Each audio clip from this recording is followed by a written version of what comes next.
All right, my friends, let's knock this out.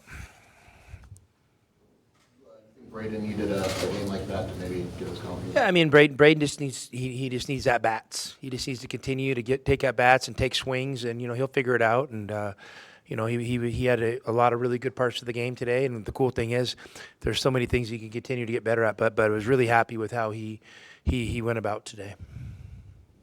When you look at those big games that you've had that he struggled in, I mean, are there certain adjustments that you think he can, work on? Of course. I mean, I'm sure there's adjustments for sure. I mean, but I mean, I think the one thing we got to understand is he's a freshman, and experience is a great teacher. And so I think, he's learning, and we always talk about, committing to the process and understanding that, our deal is we're trying to build over the course of a season.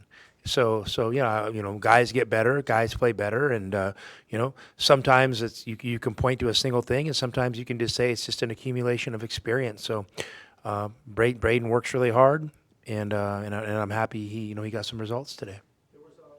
Looked like you were doing a lot of pressing early on, just trying to throw them off the game. Was it a concerted effort to try to work on some defensive things? Well, we've spent some time on our presses, this off season, and we haven't utilized them much. So, I want to work on some stuff, and I just felt like, they were going to really try to maybe slow the game down a little bit, and they were really good off the dribble. They have a couple, the Johnson kid and the Nelson kid can really shoot off the dribble. I mean, Burke shoots off the dribble, 5 shoots off the dribble, and you just don't see. I mean, I think they have some crazy deal. Like they might be leading the country in scoring on, on kind of mid-range long twos. So, and a lot of times maybe you say you're living with that shot, but against these guys, if their strength, I really wanted our guys to challenge to knock them off that rhythm. What was the last few days like for you guys? You were talking at UConn that, you wanted to go back, you had a lot of work to get done. Yeah. But at the same time, you're coming off 3 huge wins, you go up to number 2 in the polls, et cetera. Everybody's Business talking as about usual. I don't care if people are talking about us or not. Business as usual. I mean, we didn't do one thing different. Steady the ship. Help guys get better. That's our mindset. Figure out the growth areas we want to attack on the team, and also figure out, kind of identify our strengths and reinforce those. So it was literally a normal couple days of Arizona basketball, and I would expect the next couple of days to be very normal days in Arizona basketball as well. ADO didn't shoot well tonight, but 7 assists. Is that something you challenged him to do? To be more? No, I mean, not really. Anthony, Delhi, he's just a really good player, and he's coming into his own. He's got experience. He's got confidence. He's not scared. So, I like that he's, being aggressive with the ball, and he's figuring out, what that fine line is of being aggressive to make simple plays or maybe doing a little bit too much. But I think you got to explore to figure out where that line is. And I think he's in that process right now. So I like where he's at, and I love his contributions right now that he's given us.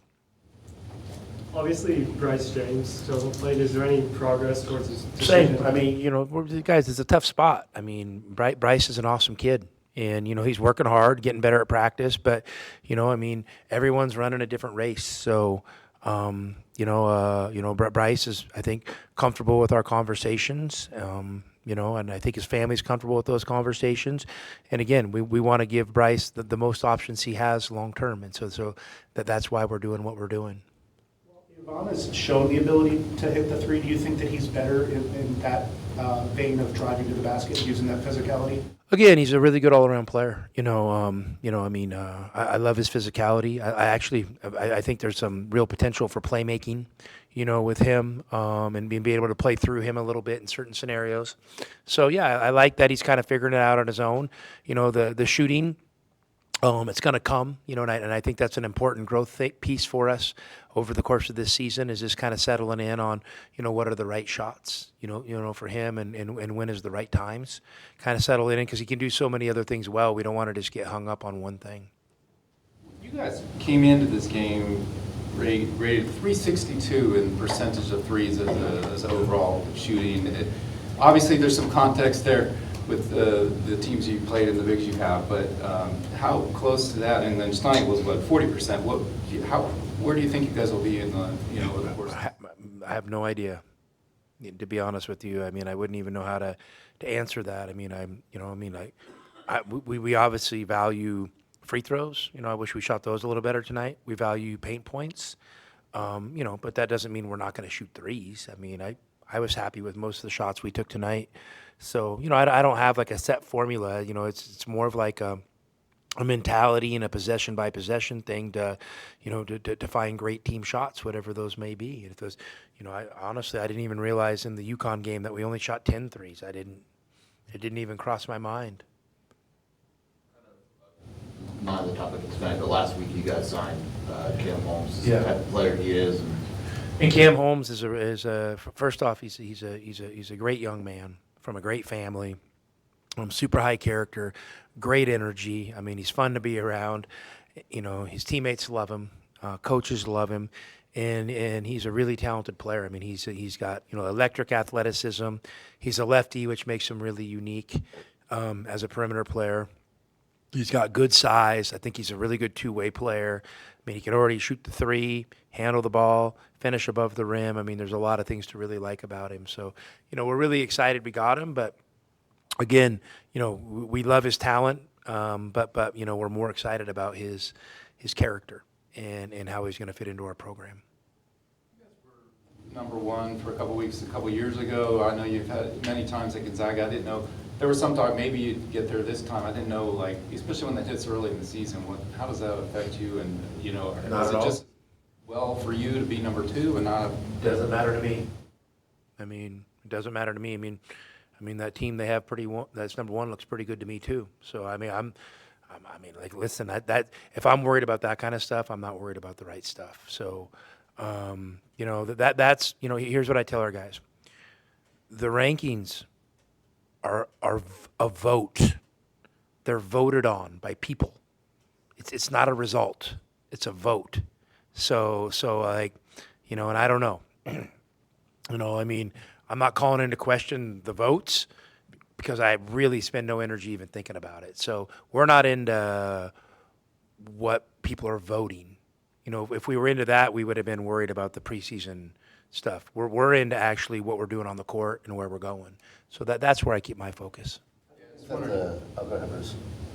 Oh no, I was just saying. I wondered if maybe that, in a way that's a good thing if you're trying, like you said, to keep your head down. Bruce, exactly, it's a good thing. Process.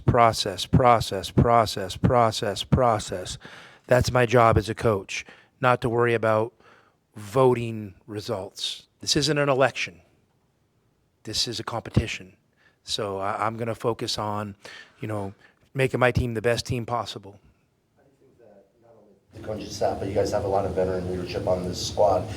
How they have helped instill that in freshmen, because you have some freshmen, it could be easy to get ahead of yourself when you're done. Yeah, there's no doubt. But I think our freshmen are really mature. I think our freshmen have, they've been, highly sought after, highly ranked prospects, probably, for a long time since they played basketball. So I don't think, being ranked or whatever is